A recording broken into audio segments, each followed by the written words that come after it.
എന്നാ സുനി, ആ രാമേട്ടന് ഒരു 10 രൂപ കൊണ്ടു കൊടുക്കും കേട്ടോ. ഞാൻ 10 രൂപ കൊണ്ടേ കൊടുക്കാം, പക്ഷെ അത് കൊണ്ടേ കൊടുക്കണമെങ്കിൽ ഒരു 100 രൂപ ചെലവ്. എന്നാൽ 100 രൂപ അടിച്ചാൽ 100 രൂപ ചിലവാക്കിയിട്ട് 10 രൂപ കൊണ്ടുപോകും. ഗവൺമെൻറ് വ്യവസ്ഥയായി ഒരാൾക്ക് സഹായം എത്തിച്ചു കൊടുക്കുമ്പോഴുള്ള വ്യത്യാസം അതാ. അപ്പോൾ കേരള ഗവൺമെൻറ്റിൻ്റെ ഒരു കണക്ക് ബോധിപ്പിച്ചല്ലോ.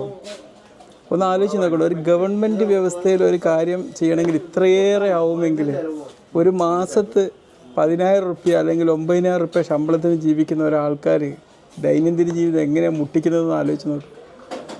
ഗവൺമെൻറ് ഇത്രയേറെ പൈസ അതിനൊക്കെ ചിലവഴിക്കുന്നുണ്ടെങ്കിൽ എന്തുകൊണ്ട് അതിൻ്റെ ആ 75,000-ൻ്റെ ഒരു 1/3 മാർക്കും ഡിസ്ട്രിബ്യൂട്ട് ചെയ്തുകൂടാ? അതൊക്കെയല്ലേ നമ്മൾ ചെയ്യേണ്ടത്.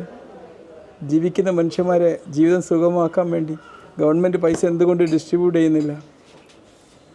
ഒരു സന്നദ്ധ പ്രവർത്തകന് ഫ്രീ ആയിട്ട് ചെയ്യുന്ന പല കാര്യങ്ങൾക്കും ഗവൺമെൻറ് ഇത്രയേറെ പൈസ മുടക്കുമ്പോൾ എന്തുകൊണ്ട് ഇതുപോലൊരു ഔദാര്യം